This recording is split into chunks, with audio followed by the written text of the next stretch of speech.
Aujourd'hui, nous plongeons dans l'actualité du football en explorant les moments forts et les enjeux cruciaux. Avec le début des éliminatoires, CAN 2025. Cette compétition promet d'être intense et pleine de surprises. La première journée nous réserve un affrontement palpitant entre la Côte d'Ivoire et la Zambie, deux équipes déterminées à se qualifier. Ce vendredi 6 septembre à 19 h GMT au Stade de la Paix de Bouaké, les fans peuvent s'attendre à un spectacle inoubliable. Préparez-vous pour une soirée de football exceptionnelle, où chaque moment comptera. Les éléphants ivoiriens sont arrivés à Bouaké ce mercredi matin, accueillis par des fans enthousiastes et des médias locaux. L'excitation était palpable, alors que les joueurs descendaient du bus, prêts à se préparer pour leur prochain défi. Et dès cet après-midi, ils ont enchaîné avec une séance d'entraînement. Les joueurs ont commencé par des étirements et des exercices d'échauffement pour se préparer physiquement et mentalement à l'entraînement intensif qui les attendait. L'équipe, sous la houlette d'Emers Faé, a montré un sérieux et une concentration exemplaires pendant 1 h 30. Le coach a donné des instructions précises et les joueurs ont exécuté des exercices de manière disciplinée, démontrant leur engagement et leur détermination. L'entraînement était axé sur la cohésion et la tactique pour affronter la Zambie. Les joueurs ont travaillé sur des exercices de cohésion d'équipe et des stratégies tactiques, discutant des plans de jeu et des mouvements sur le terrain pour s'assurer qu'ils soient prêts à affronter leurs adversaires avec une stratégie bien rodée. Le milieu de terrain est entre de bonnes mains avec Franck Kessié, un leader incontesté qui apporte force et créativité. Kessié, avec son expérience et sa vision du jeu, est capable de transformer une situation défensive en une opportunité offensive en un clin d'œil. Sa capacité à lire le jeu et à anticiper les mouvements adverses en fait un atout précieux pour l'équipe.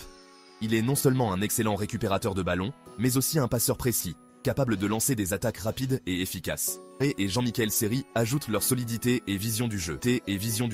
Crucial pour dominer le milieu de terrain. Avec sa puissance physique et son endurance, mur au milieu de terrain, rendant la tâche difficile pour les adversaires de progresser. Jean-Michel Seri, quant à lui, apporte une touche de finesse et de technique, capable de distribuer des passes millimétrées et de contrôler le tempo du jeu. Ensemble, ils forment équilibrant force brute et intelligence tactique. En attaque, Simon Adingra, Jean-Philippe Crasso, Oumar Diakité et Amad Diallo sont prêts à semer la panique dans la défense zambienne. Adingra, avec sa vitesse fulgurante et ses dribbles incisifs, est capable de déstabiliser n'importe quelle défense. Crasso, avec son sens du but et sa capacité à se positionner parfaitement, est un véritable renard des surfaces.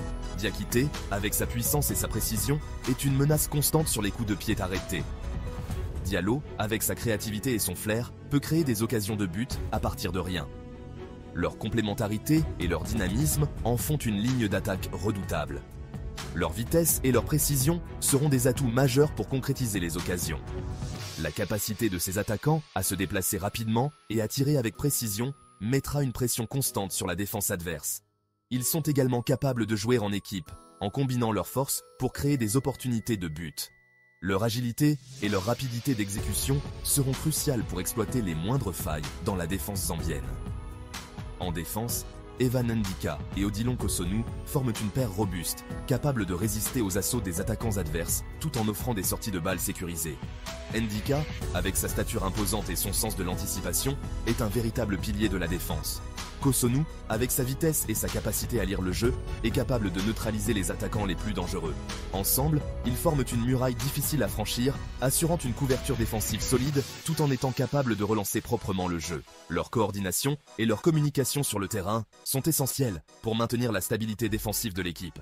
Regardons quelques images de la séance d'entraînement d'aujourd'hui. Vous pouvez voir les joueurs travailler intensivement sous l'œil vigilant de l'entraîneur Faé. Les éléphants semblent prêts pour relever le défi et débuter cette campagne des éliminatoires sur une note positive.